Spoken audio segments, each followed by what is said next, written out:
evening and welcome to Current Issues. I'm your host, Hesham Tillawi. Welcome to the program, ladies and gentlemen. And also, I forgot to do in the first hour is to welcome our additional viewers. I understand in our local cable system, we had picked up about 3 or 4 parishes, which in other states you call them counties. Down here in Louisiana, we call them parishes. So we picked up about 3 or 4, I believe. So I welcome all our viewers. We are on channel 15. We used to be on 5. Now we are on channel 15. Watch us every Thursday night from 8 to 10. Every Thursday night from 8 to 10 we will be on this channel. So mark your calendars and welcome aboard.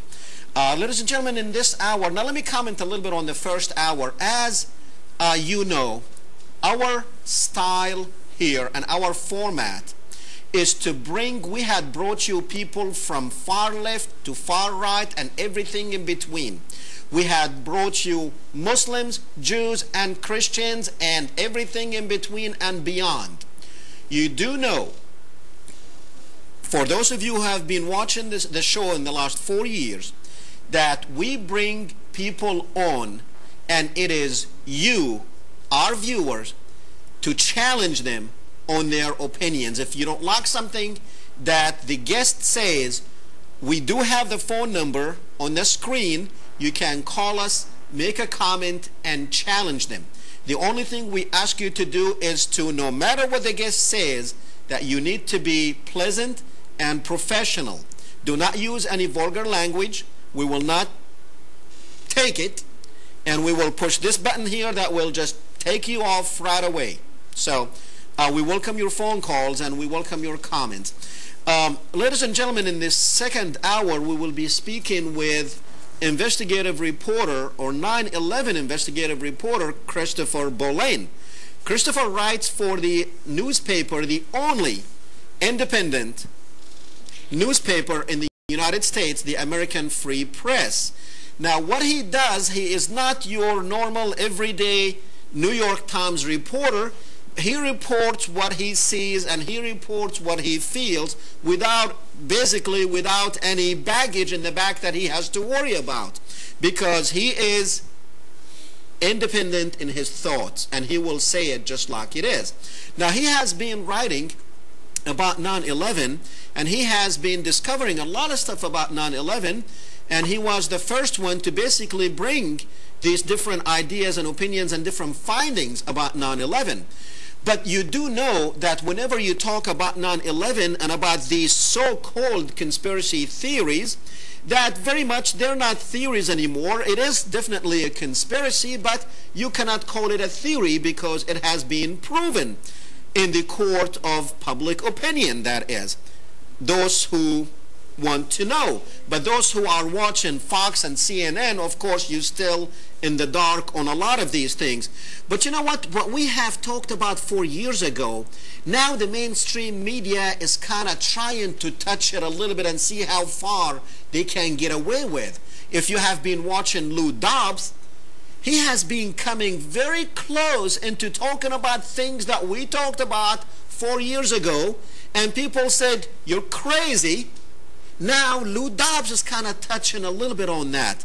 Now, we're not going to talk about 9/11, but we will touch on 9/11 a little bit. But what happened a couple of days ago in Chicago, you see, any time you talk about Israel, you will be labeled with a huge label. You will be called an anti-Semitic or anti-Semite. What this label will do, ladies and gentlemen, it will basically destroy your life. A lot of politicians, for criticizing Israel, have been labeled as an anti-Semite. And when you are labeled as an anti-Semitic, ladies and gentlemen, that's huge. You will pay, and some people paid, either you lose the election, like Congressman McKinney, or basically you might lose your life, or you might be roughed around a little bit by our own police. Now, Christopher was arrested. Of course, he still doesn't even know, probably we're going to find out from him, what was he arrested for, and exactly why was he arrested. But I can tell you, ladies and gentlemen, we've talked about police state in the United States. We talked about a totalitarian regime in the United States that what we might be coming into. And with this, you will see, of course, the first thing we did, well, not us, but the government, is basically consolidated all security apparatus that we have in something that is called the Homeland Security. You will know later on what is going on and what happened, but there is something, ladies and gentlemen, that is going on in the country, and mainstream media is not even touching upon it. This thing is you. You don't believe, the majority of you don't believe this crap about 9/11.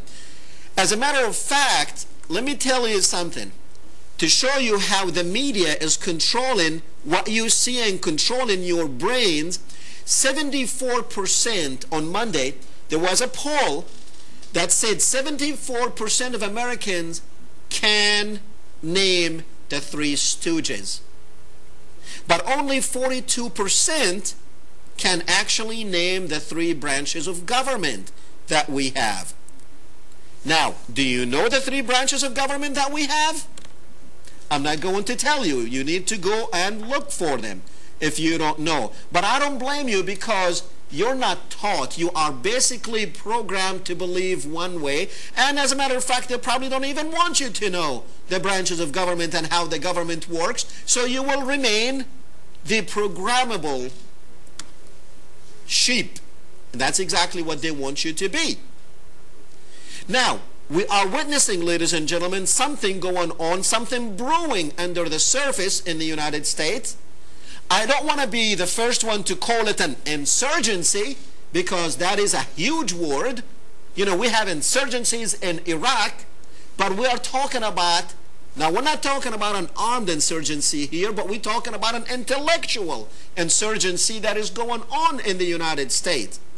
A lot of people don't believe the government. A lot of people don't believe what's happening. And a lot of people are actually taking it upon themselves to do something about it. And once this happens, once you have more and more people actually coming out and speaking that we want the truth, tell us the truth about 9/11. Tell us, why are we in Iraq? Tell us who is controlling you. Tell us who is pulling your strings. And you will see that a lot of people will be coming out. So I will call it the American insurgency. Now, I believe we do have Christopher Bollyn with us. Chris, you with me? Hello, hello. Hesham, can you hear me? Yes, I can. How are you? Good, thank you. Just to let your listeners and viewers know, I do have a cast in my arm in a cast, my right arm in a cast, because the doctors looked at it today. I had a deadline yesterday.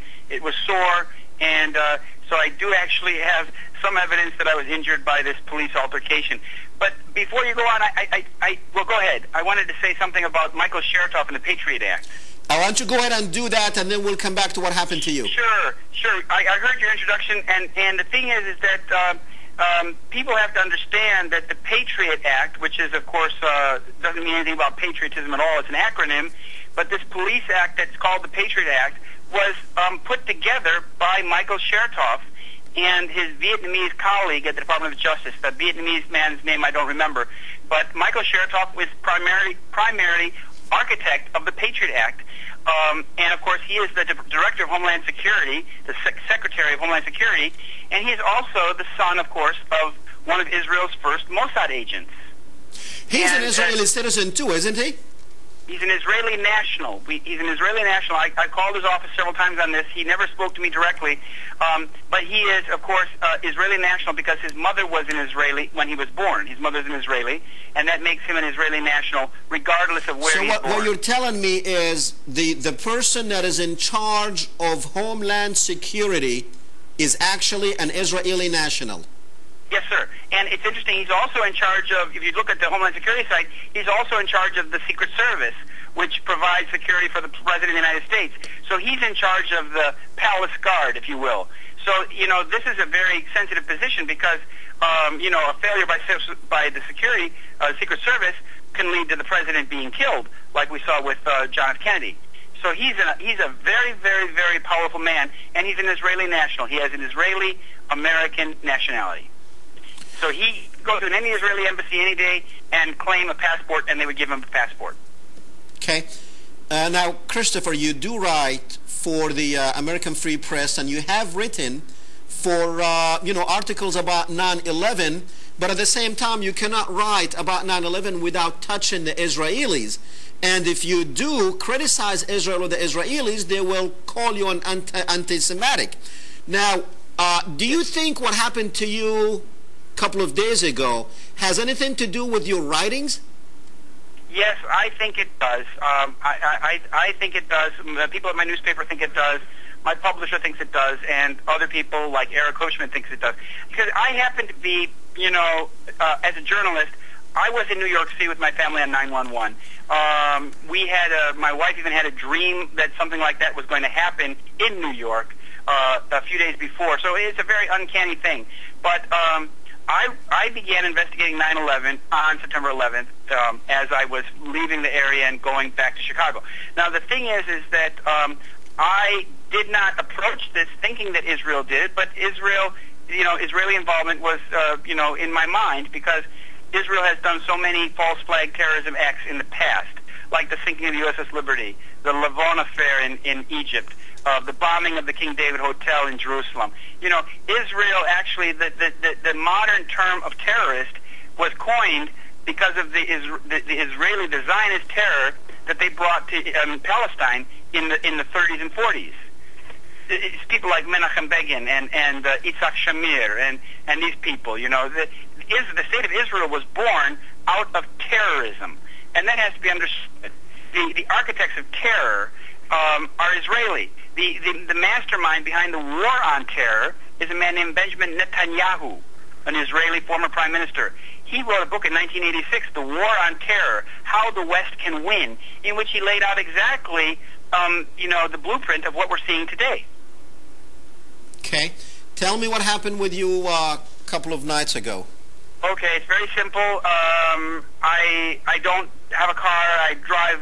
When I'm here in Chicago, outside Chicago in Hoffman Estates, I ride a bicycle.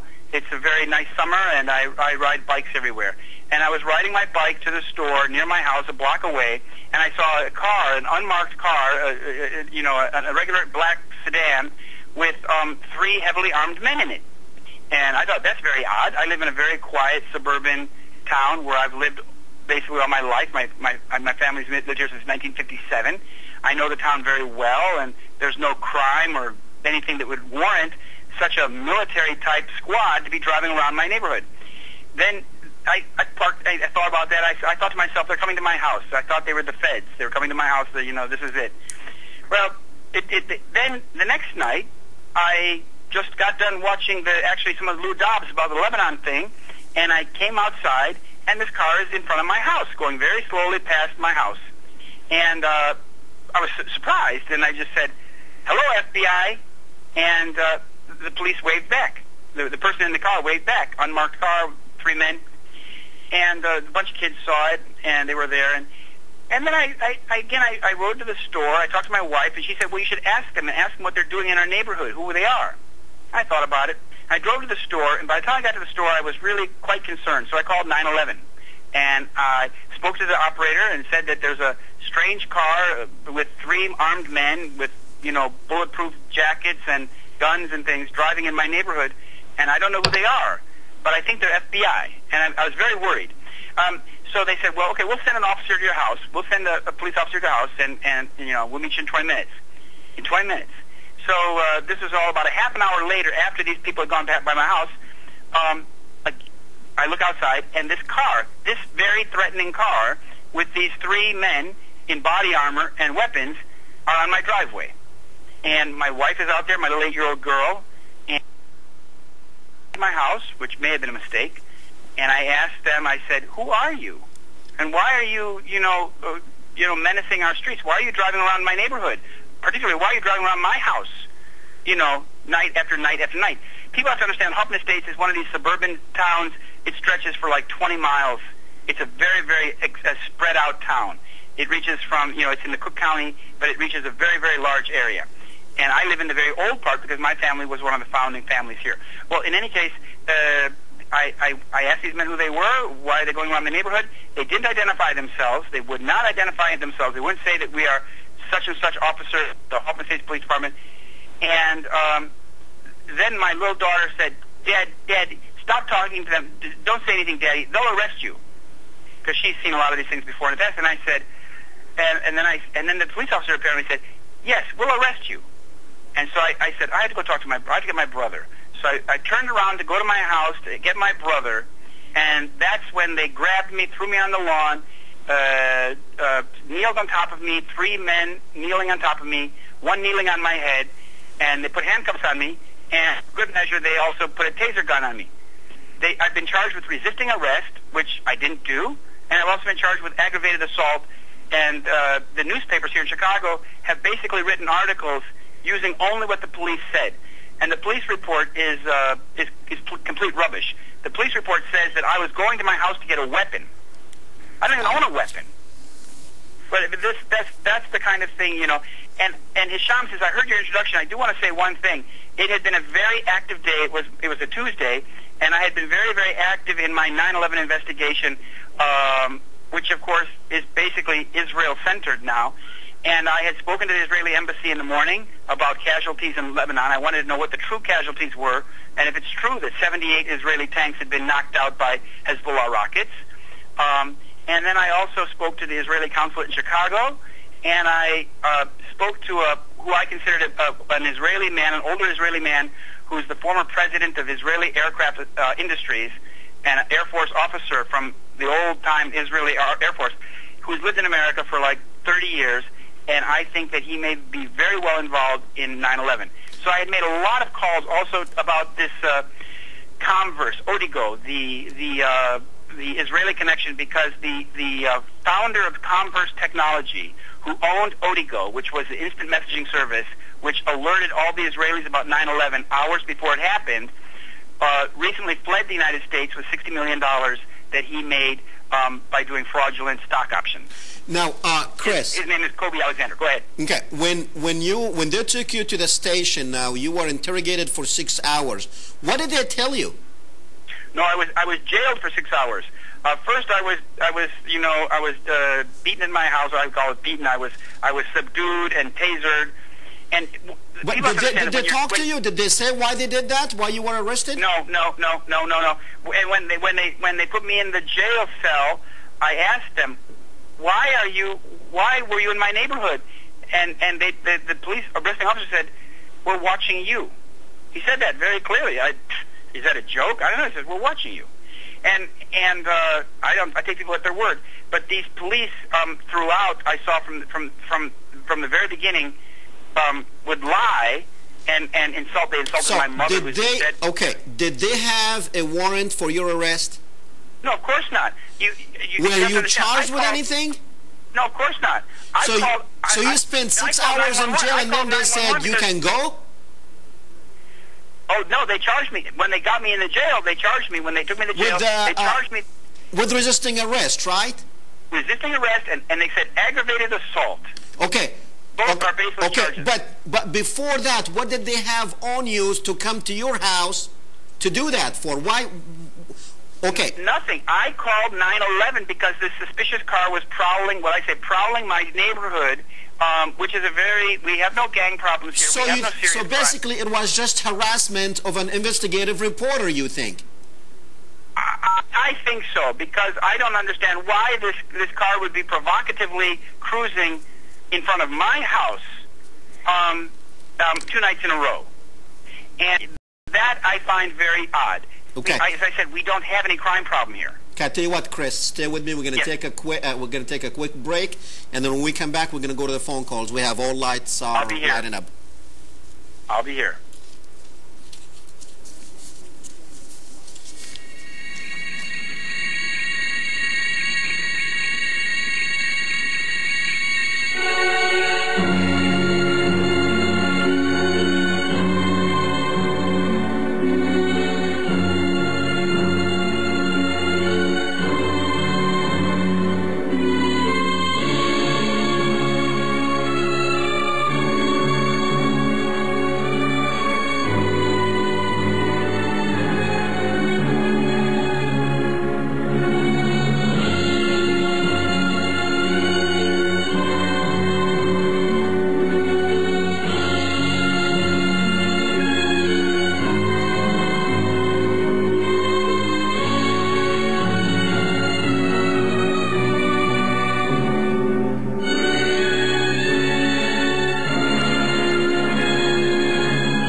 Welcome back, ladies and gentlemen. We are speaking with investigative reporter Christopher Bollyn.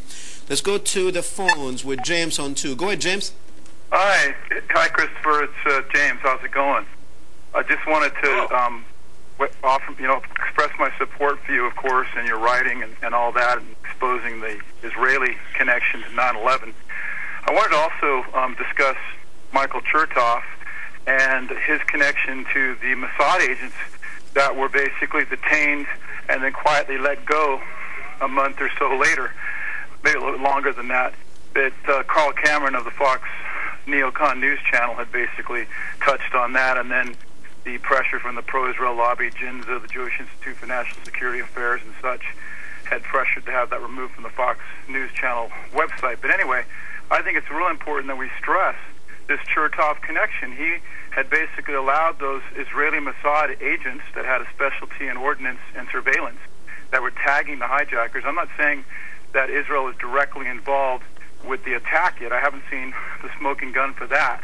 But as Carl Cameron had conveyed for his Fox News Channel series of reports, Israel knew exactly what was about to happen, and they did not convey the full extent to our government. And that, to me, is treachery, just like what they did in the Lebanon affair.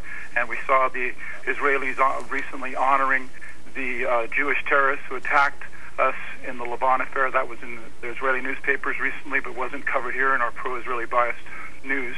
But anyway, cutting to the chase, I think if you could elaborate on this, Christopher, Chertoff's connection to not only letting off these Mossad agents, but also he let off the financier of 9/11, Alamir.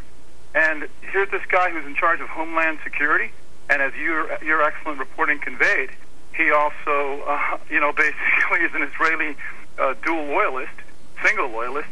They all put Israel first. And I also want to touch on quickly what you'd mentioned about Netanyahu. That's very concerning because the way it looks right now in Haaretz, the Israeli newspaper today, Almert is, gathered in scandal.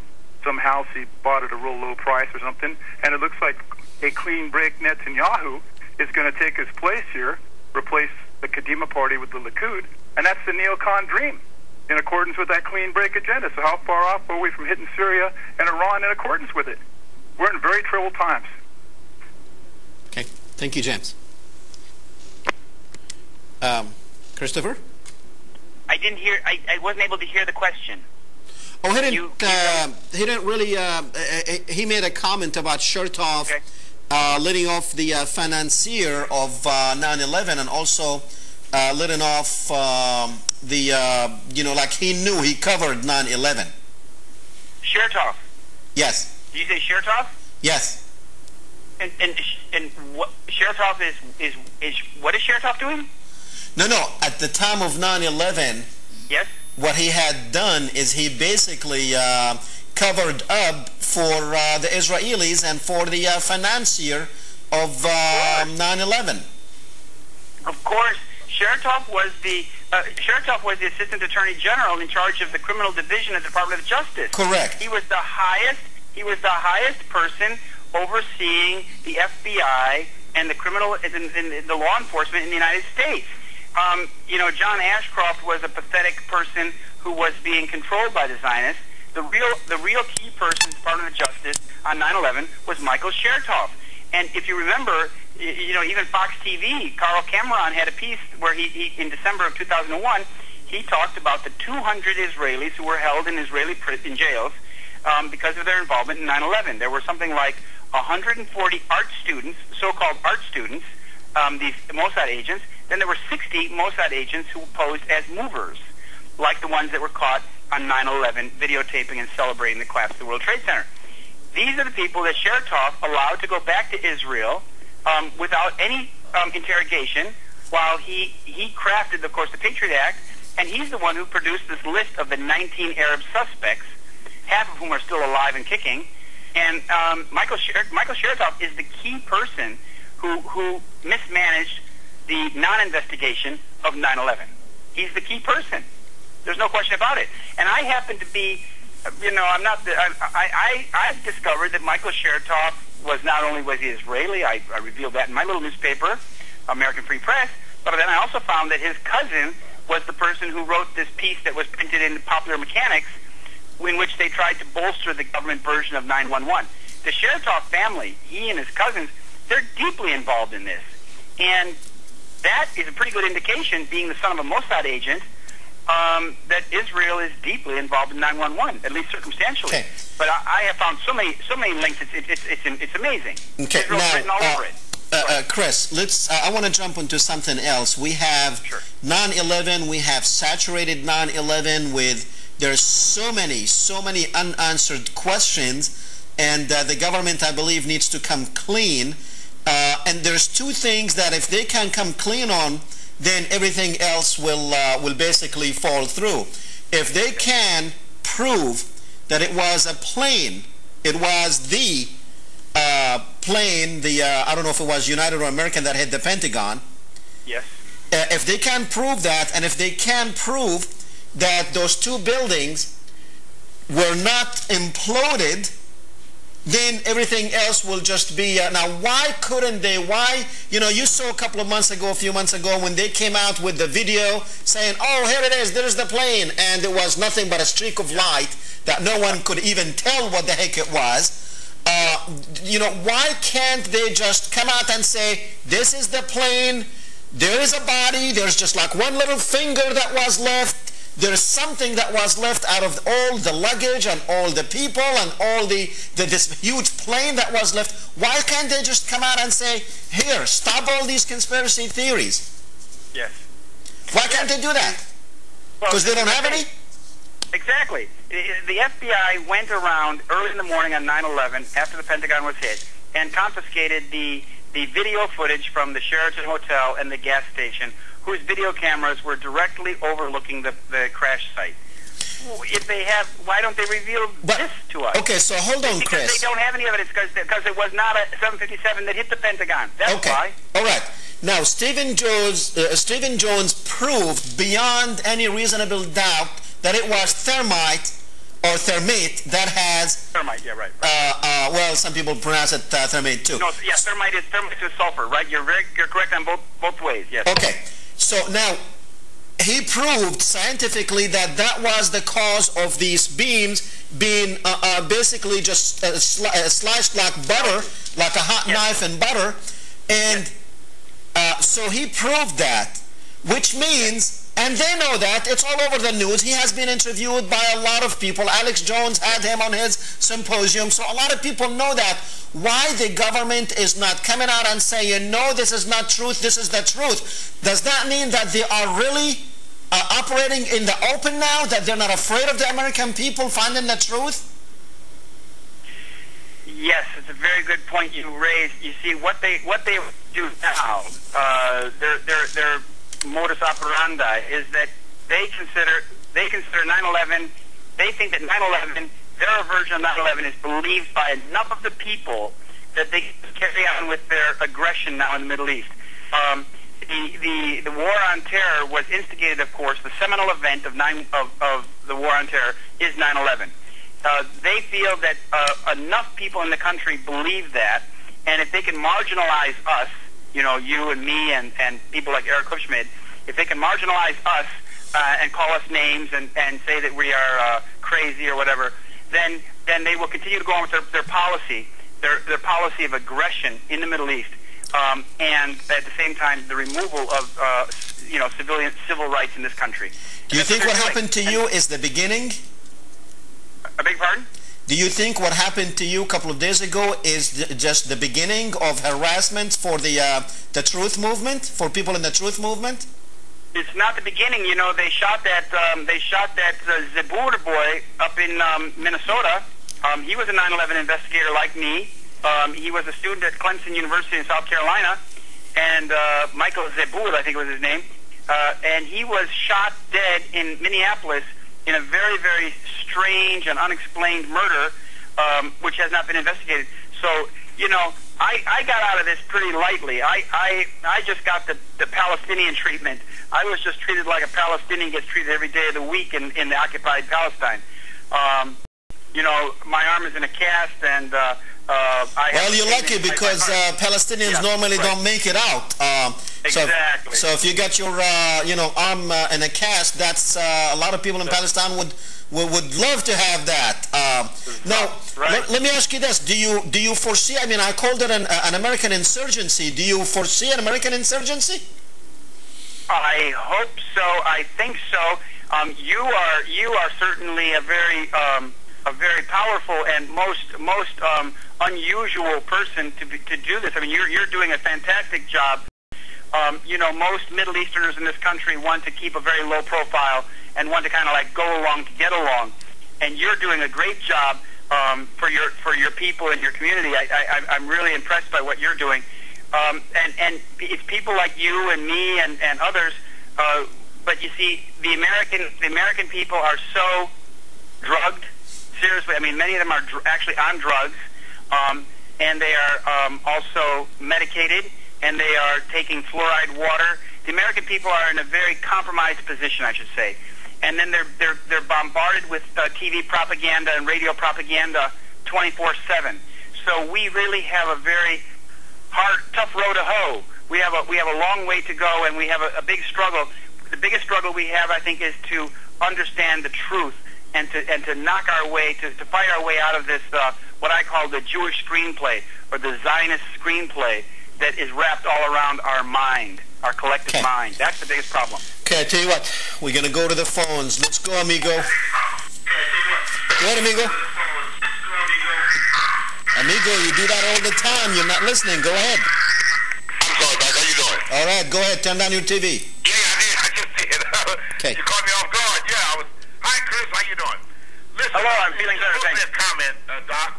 I went on the internet at the library, and this is an opinion call that I'm making.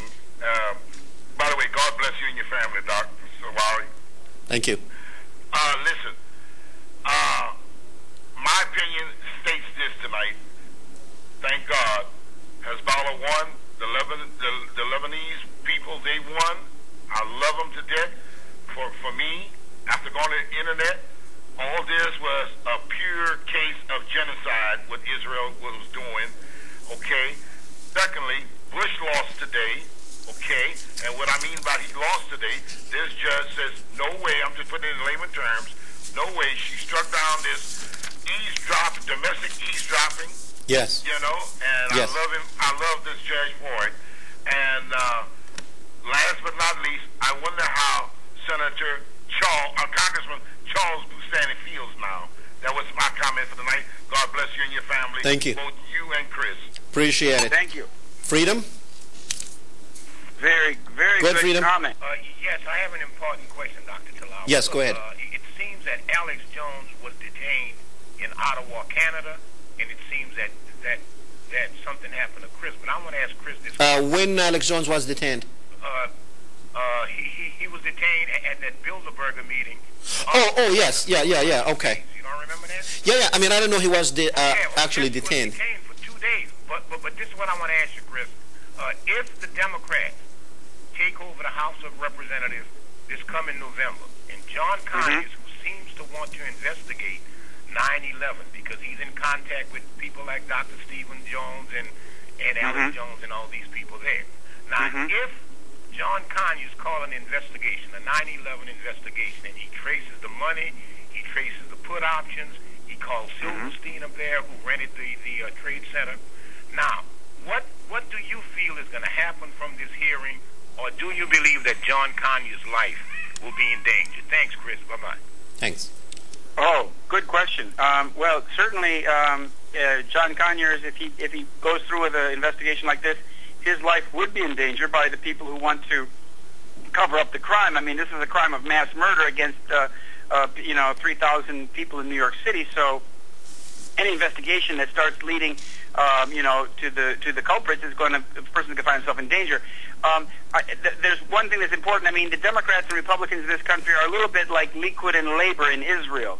They're compromised. I'm not a party politician. I look for an honest man in politics, and there are a few in power. But it's important to understand that the role of big money and Zionist funding in elections in this country and the use of computerized election machines have compromised our democratic franchise to the point that we can no longer say we live in a democratic republic. We live in a corporate-controlled, Zionist-controlled dictatorship. That might sound a little bit harsh for ears for many people, but I would ask them, when was the last time you saw your votes being counted? When was the last time you actually saw any votes being counted in this country? And I know there's nobody that can say they saw them because they're not counted anymore. It's all run by private companies. I mean, come on. The election in Chicago, we had an election about a few months ago in March or this year in Chicago, and the elections were counted by a company which pretends to be owned by some Venezuelan guys. But it's a shell corporation, so for all we know, it's an Israeli-owned company. It's Sequoia. It counts the votes of 40 million Americans. You know, this is the fundamental problem. We suffer under this dictatorship what we have because we allow our elections to be stolen as they are. Chris, stay with me. We're going to take a quick break, and when we come back, we're going to tackle the Britain incident last week. Okay, and Lebanon, right. And Lebanon, exactly. We'll be right back. Shukran. Bye-bye.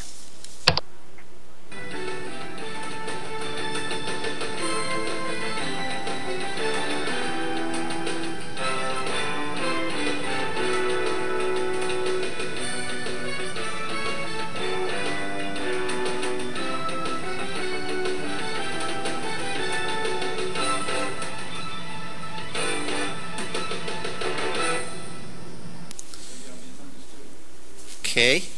Welcome back, ladies and gentlemen. We are speaking with Christopher Bollyn. And let's see, we were going to go to the phones, but I only have Ramsey on line 3. Go ahead, Ramsey. Oh, hello, sir. How are you? I'm fine, thank you. I just have a question for Mr. Bollyn. Last time he was interviewed on your program, he was talking about that the so-called 19 hijackers that we all learned about. Those people did not appear on the passenger list, and that list was given by Michael Chertoff. Am I correct? The list of the 19 on your show last time. So my question is, who did the September 11th attacks then on the building, on the World Trade Center and all that? If those people did not appear on the list. Who did it, you mean? Yes. Okay, thanks. Chris, I mean, if those people were not, thank you, Ramsey. If those people were not on the plane, so who did whatever they did? Are you talking about the 19 Arabs now? Yeah. Okay, Chertoff compiled the list of the 19 Arabs that we were told were the hijackers. I contacted American Airlines, United Airlines the day after, a couple days later. They're not even on the roster. And they were not on the manifest. They were not on the passenger list. And I said, why was that? And they had a very, very lame excuse. I remember one airline told me, well, they had to get the permission of each family to put the name. This is nonsense. It's nonsense. Those 19 passengers, those 19 so-called hijackers, names do not appear on the list because they were not on the airplanes. That's as clear as that. That's pretty simple. I mean, right. That's all I know. Now, tell me, in England, we had this scare that there's 10 flights, 10 Atlantic flights were going to be bombed. You don't think that was the case? Tell me what the real story is. Bojinka West, right? They basically took this Bojinka plan from what had been found on the computer supposedly in Indonesia. Ramsey Youssef. The original Bojinka plan about flying planes across the Pacific and crashing them into American cities or whatever. And they just recirculated this. This, I think, was simply, they played what I call the terror card. They did this in order to distract the world media from the catastrophe that was unfolding in Lebanon. The Israelis, of course, were doing their final push, were bombing at random, viciously bombing Lebanese cities, creating war crimes, every minute of the day, and at the same time getting pounded by Hezbollah. And the Americans were trying very desperately to get a ceasefire because Israel was taking very high casualties, and according to Osama Siblani, had lost something like 78 Merkava tanks. And so in order to kind of like cover this, provide cover for this disastrous Israeli invasion, they brought up this, they played the terror card. So now, it's interesting though, yeah. Well, okay, now let me see if I got this straight. They supposedly, British intelligence, now these guys are about 19, 20 years old, so on September 11 they were probably in 8th grade. Yeah. Now they had British intelligence planned from the beginning, and from the beginning is a word that they had used, that we had our officers in there from the beginning. So the question is, how much did this officer had to do with this whole story? And as you know, with the United States, what we're doing in the world, we have a lot of people in the world who are upset with us. So, seeing Muslims dying in Afghanistan, Iraq, Palestine, and Lebanon, you will get few young people who can easily be manipulated.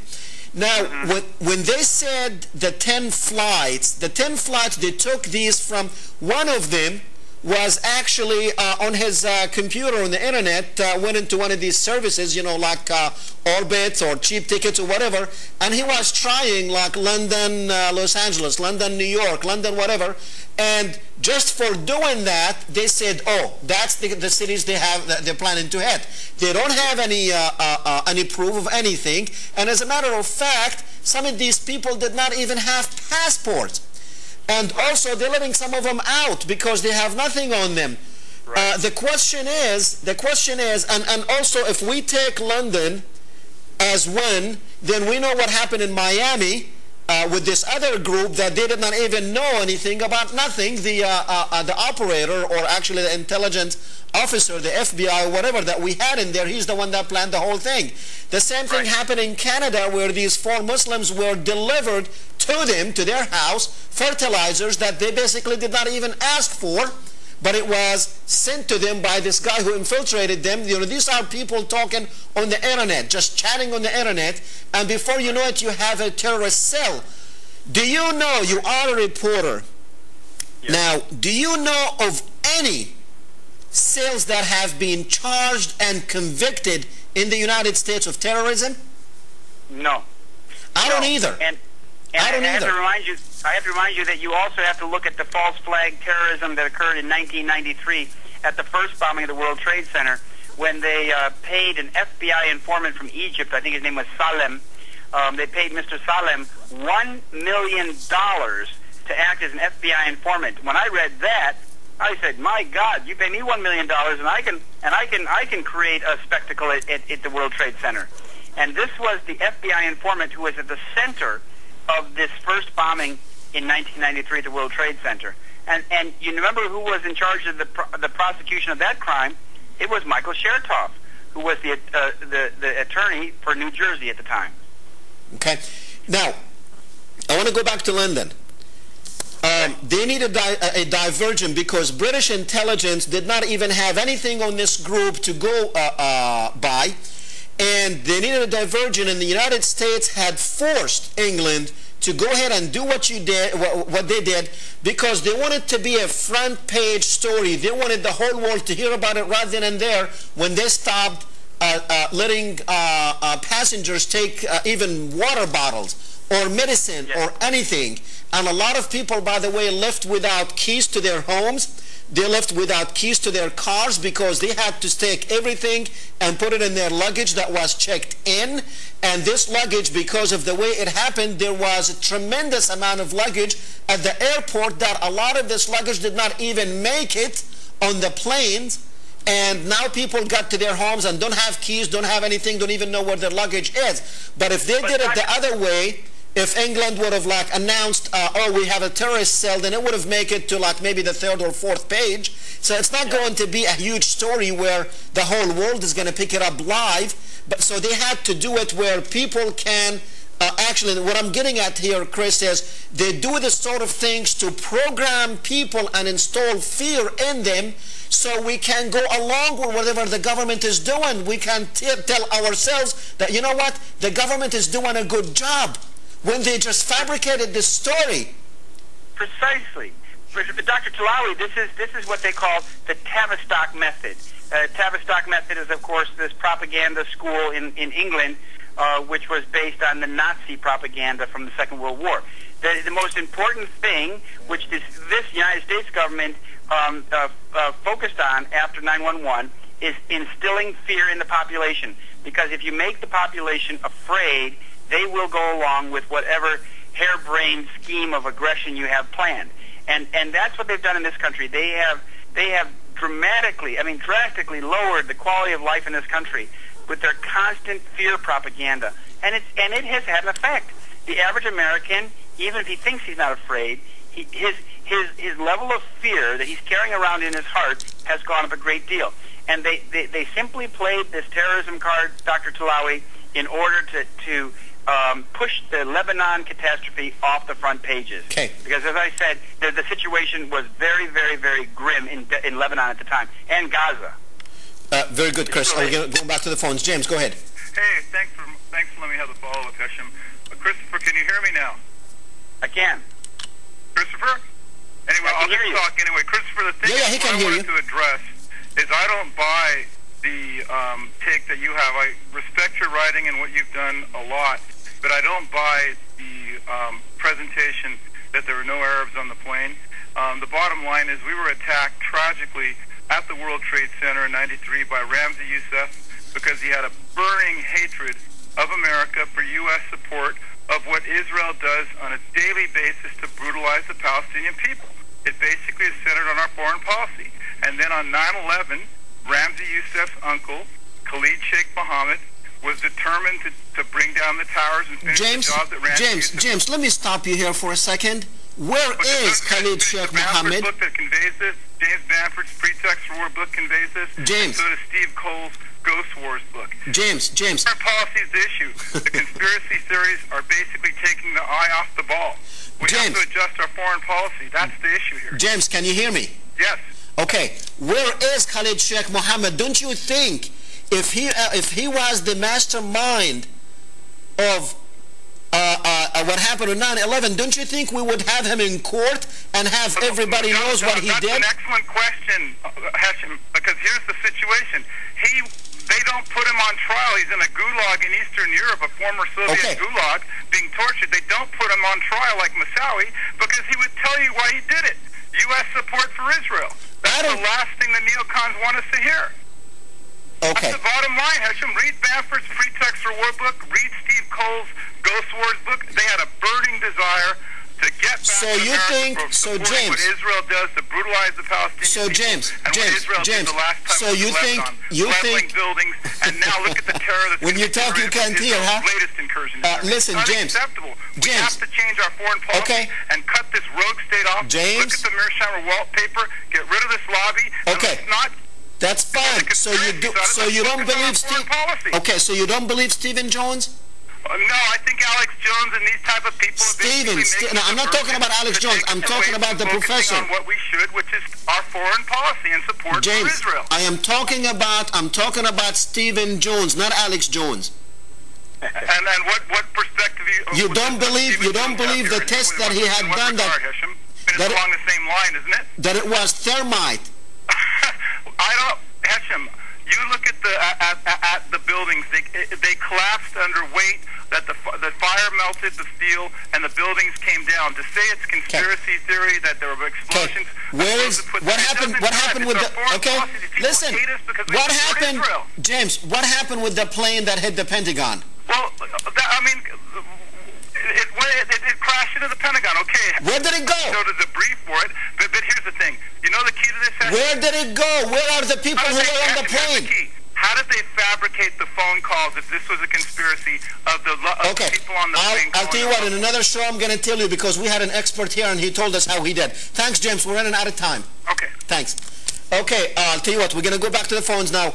We had Dwindy, Professor Dwindy here, and he explained how they fabricated the phone calls. We had all kind of experts who said how 9/11 happened. Now, does our support for Israel have something to do with people don't like us? Yes, definitely it does. but 9/11 was an inside job. Let's go to, I think it's Charles on 3. Go ahead, Charles. Okay. Go ahead. Yes, I have a question. I think I'll preface it by saying that I don't really agree with what you or Mr. Bollyn are saying, but my question is pretty sincere. If you believe this to be true, that 9/11 was a fabricated act perpetrated by the United States government, or, you know... By somebody, okay? Yeah. Why wouldn't you promote some form of direct action? And I don't mean protesting or speaking out or anything. I mean, like, why, if you really believe that, very quick, we're running out of time. Very quick. Promote some form of actual insurgency. Why wouldn't you? Yeah, like, why wouldn't you? Because we do not... Now, I don't know what you mean by insurgency. What I meant by insurgency is intellectual insurgency. I'm not talking about arms here. Yeah, I know. That I caught that part, but if you really believe that, why would you stop there? You know what? I'm probably the smallest one. Me and Chris probably the smallest in this whole movement. There is a huge, and you see, this is the problem. There is a huge movement out there of people believing this. There's professors in universities. There are so many important people out there. There are government people who actually served in the government who believe in the stuff that we are talking about. Okay, but I'm not talking to them. I'm talking to you. I understand. And what I'm saying is, Charles, why, if you really believe this, that the government was just oppressive and this, if they did this, it would be evil. Why wouldn't you we are promoting, we are telling people... Okay, Charles, thank you for the call. We are telling people to go on the internet and find out about it. Watch all this stuff and you make up your own mind. All right, I'm going to go with Dale. Go ahead, very quick, Dale, 30 seconds. Yes. I've been on the internet and I tried to get a list of the nationalities of people who got killed at 9/11.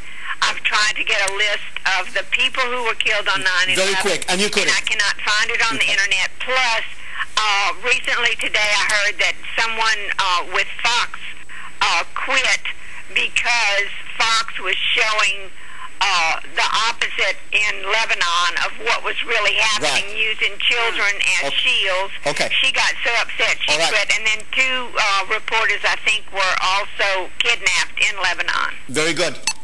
Thanks, Dale. Ramsey, go ahead, very quick. So, sir, I just want to comment about your last call. Very quick, 10 seconds. Who didn't know what he's talking about.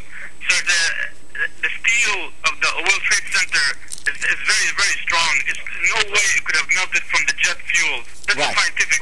This has proven scientifically that it couldn't. Ramsey, I'm sorry, I'm going to have to let you go. And sir, another point I'd like to make. We don't have time, very quick. Yes, sir, another point I'd like to make, sir, like, the World Trade Center was the only building in history that collapsed because of the fire. Many buildings in the past have been burned from the fire. I gotta go. 10 seconds, Chris. Probably 10 seconds just to say good night.